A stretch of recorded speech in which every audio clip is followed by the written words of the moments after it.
Quinn. Shoutouts to Quinn. Yeah. I feel like I just saw his Falco like almost take out somebody big. Dude, I've seen like I love sitting down by Kels when he's like playing at tournaments with like other good players there, and they're playing friendlies, like, and he just goes in on them. I remember one time he's playing Hanky Panky. It was at like a Rubicon, an early one. Yeah. And he's just like, I mean, he's pulling out like Marth, Falco, like we were trading off, and I'm losing every game to Hanky. Kel's just like random picking and beating him, and like obviously Kels isn't some indestructible being, but it's just funny that even against a player like Hanky, he was just mopping the floor with him with everyone.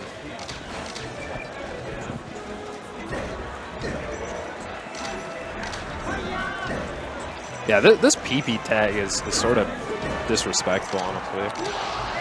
I don't know. This Quinn tag's pretty BM. Yeah, I mean, maybe we're going to see an Ice Climbers pick come out. Someone does have to carry on PP's legacy, though. Maybe it's Kels. I mean, at what point when you're like gone for how much time do you have to be gone until other people can just use your tag to steal your identity?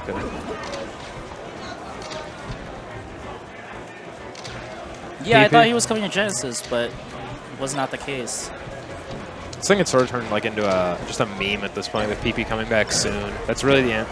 The return, the second coming of PPMD.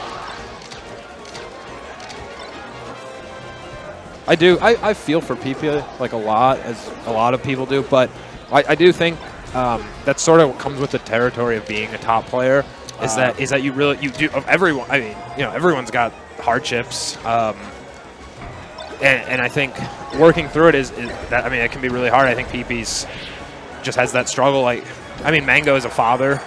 You know, he's had other issues going on for a while. And, yeah, I mean, that's just the unfortunate life of a competitor, is that you have to sometimes just push through all that. Yeah, people see, you know, you're playing video games for money, but, you know, there's a lot of mental and psychological, I don't know, damage you can do to yourself playing a children's video game. Yeah.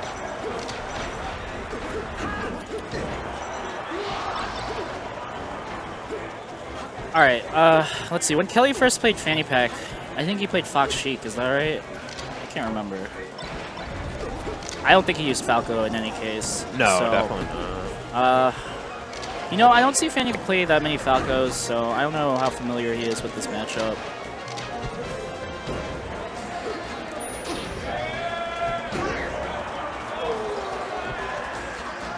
Now, I forget if it was FannyPack or just Joe who beat Kelly at Ash at Wit or something.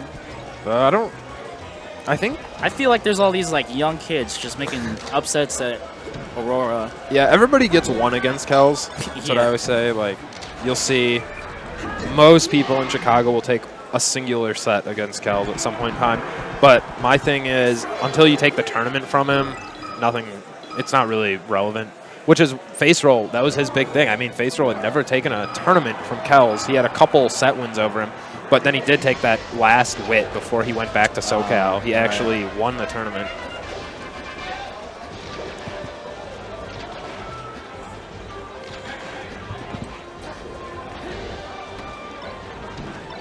Have you been going to Wit like kind of regularly? Like, I feel like I haven't really seen you. Yeah, I've been infrequent with my attendance. Sort of taking a step back. Okay. Just a matter of finding my enjoyment in the game again. Word. You know. Well, your boy Kelly switched to Marth.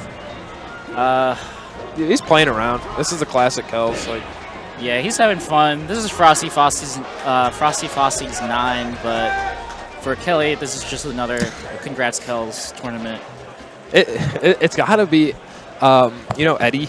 Yeah. Like Eddie the Ganondorf. Everyone should know Eddie. But the Eddie who made Evo top 8? Yeah. You know, he's a father. He's got a 4-year-old daughter. And, like, I've asked him about it before. And, you know, for him, the tournaments are just, I mean, it's his time off, you know? Like, I think that can really help, too. Like, I think for Kels, it's got to be kind of the same. I mean, Kels does. It's certainly the largest part of his income, too. But, like, that time off from just watching a small child. Yeah, I know Kelly's always trying to get out of the house. He's like, yo, where's the next tournament? Why didn't you invite me to this other tournament? I could have been out of the house. And I don't blame you, Kelly.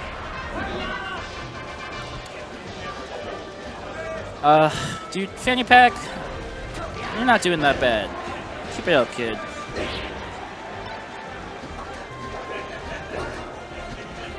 How familiar are you with his style? Well, that's what I was just really actually. I was just looking at it, and it's like he plays a little too far back. Okay.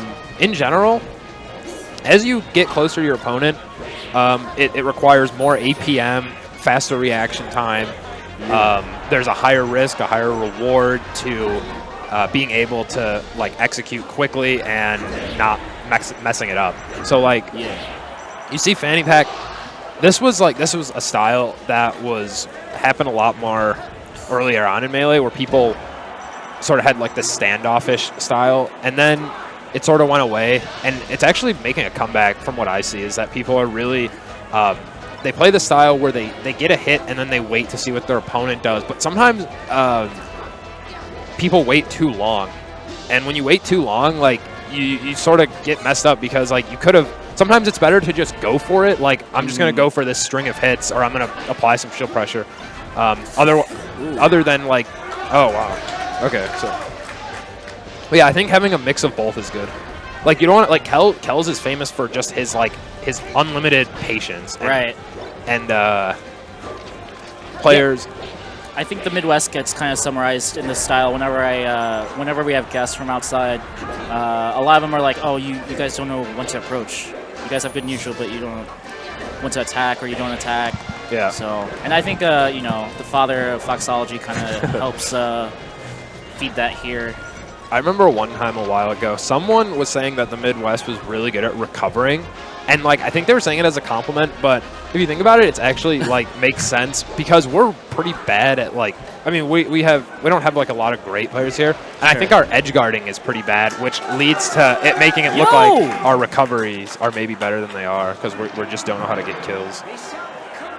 Like, actually, in Ro's set versus Kels, you saw a lot of recoveries from Kel. And generally, like, Cheek's biggest weakness is the fact that offstage options are super limited when recovering. All right, I didn't know this was on my wish list, but it is on my wish list. FannyPack to double eliminate Kelly. That would be amazing.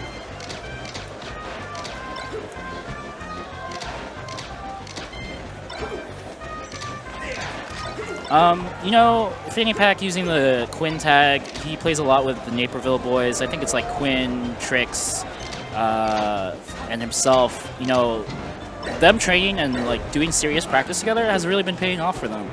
I'm like, who are these young kids showing up to my tournaments all the time, making random upsets? It's happening more consistently.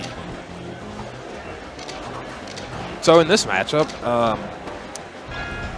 one of the things that I like a foundation of this matchup is if you're a slow Falco player playing against a slow Fox player, I think Falco has a huge advantage. If you're a technical Fox and a slow Falco, I think it kind of evens out. And like, I think FannyPack's been playing pretty cautiously. His tech skill, I thought he was pretty technical. Like, maybe he's just not showing it in these sets. But like, being able to show your opponent that you're capable of going hard on them, like, is huge. But if they have if like Kels right now, he's really doesn't have a fear of just FannyPack surprising him with like a power shield into an up smash combo or something. I mean, FannyPack is spacing too far back, and it means when he does approach, they're going to be in situations that are predictable. Like, you can still get punishes off of predictable like moves, and that's where I think most of his are coming from. That's funny you say showing your opponent you can do technical stuff. Reminds me of this tweet with the guy spicing up the steak, and he's like, I'll show the crowd the old razzle-dazzle during warm-ups. Just doing double shines, multi-shines, ledge dash shines.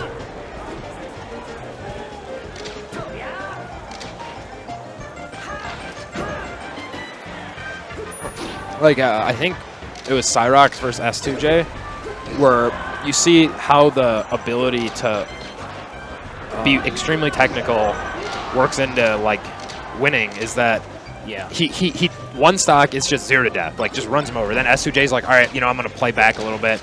And then Cyrox responds, oh yeah, I can also do that. Like, I'm not just limited to running in like a tech skill maniac. Like, and then all of a sudden the whole game changes because now like your opponent's like, okay, wait, I can't just wait for him to come in. Like, he actually knows that he can just sit back with me. And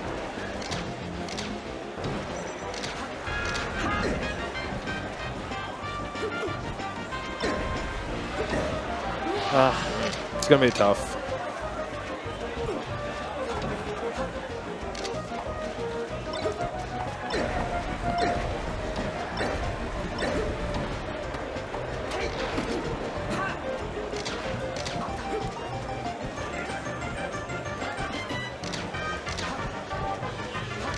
Dude, I think we're the last game to be running. Are you serious? No. Look at that. I got a whole bracket up over there. Guilty Gear Xrd.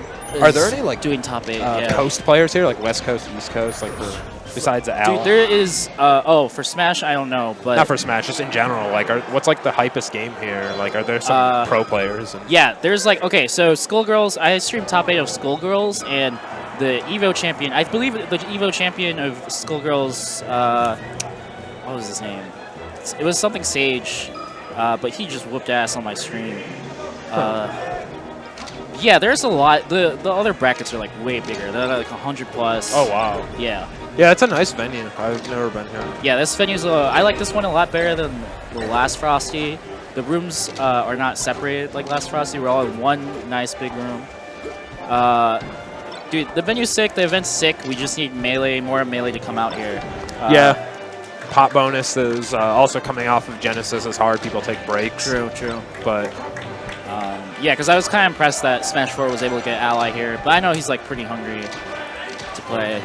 Yeah, I mean, it usually has a lot to do with the money. Like at UGC, it was $20,000 for melee singles, right? Or was it 10? Yeah. It was like maybe 15. Yeah, it was like 10 and 5. Yeah. So that was why you saw the top 5 there. Like the top 5 just like they just appear. Like I don't think they were like invited or like paid to go to that. They just realized like, oh, this is an amount of money that I can survive on for a while. Yeah. And then you saw this huge drop off in skill, and then it was like 80% local people because those like 20 to 70 range players or whatever like kind of recognized getting top 8 is nice and all, or like getting close to that, but you didn't actually really beat anyone like crazy to get there. You're not going to get paid for it. So right.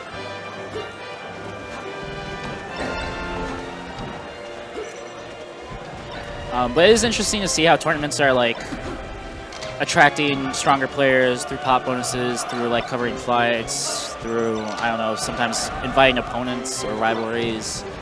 That one's like less common, but yeah, one of the things I always wanted to try to get going was like a thing where you basically take a couple different regions where they have their strongest player, and then they put up their strongest player, like say there's like a tournament in the Midwest, and then a guy like Ty, who's like, he's well known, but he's not like a superpower.